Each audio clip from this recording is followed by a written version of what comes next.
I came in September 2003 to live and to work, and I thought I would be here for a short time, maybe a couple of years, and 21 years later I am still here.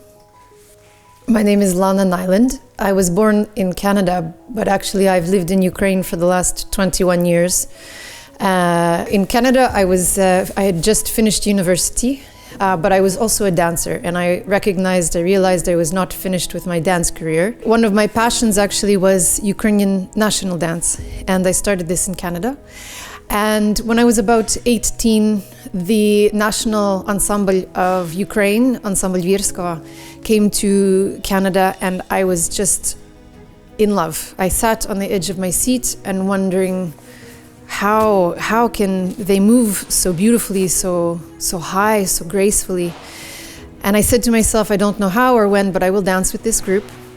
And in 2003, I came to dance here, and I did so for a number of years. And in 2013, when the Revolution of Dignity started, we, of course, went to Maidan, and we were there for the full 4 months.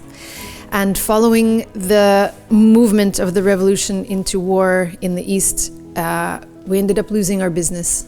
And just at the point where we thought that we were going to make it, February 24th, 2022.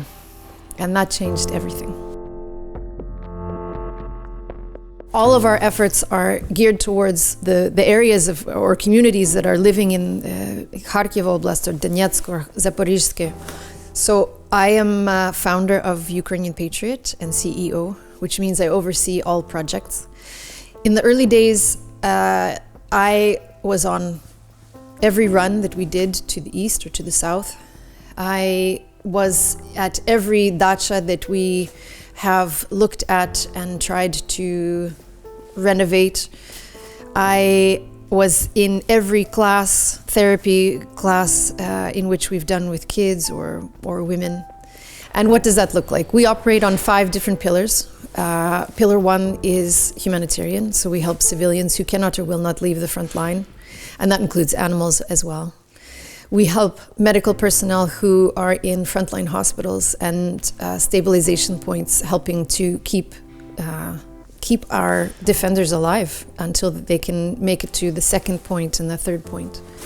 We help defenders themselves with things that help keep them safe and protect them, such as plate carriers or helmets, radios, Starlinks, EcoFlows, cups of coffee. Pillar 4 is our PTSD and psychological assistance. And this probably will be our biggest and most shiny star as we continue to grow and develop. I can say that the last almost 3 years probably have been the most saturated for me of my entire life, including my years in Canada. And I think they say that tragedy often allows you to open up yourself in a new way, and I think that that's definitely true for me. In the early days, in May 2022, we were in Bakhmut. We were there trying to understand how we could be useful to the people on the ground. And one afternoon, it was a beautiful sunny day. We were standing in front of what was a school turned into a base for medical personnel.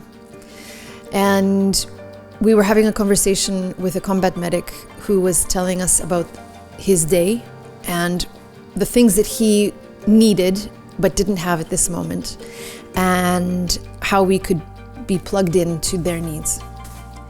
And I remember so clearly, he had his foot up on a park bench and a cigarette in one hand, and he was drinking Red Bull. And in the next moment, something fell on the building behind where we were standing. And we ran. 2 seconds after that, something else fell on the neighboring building.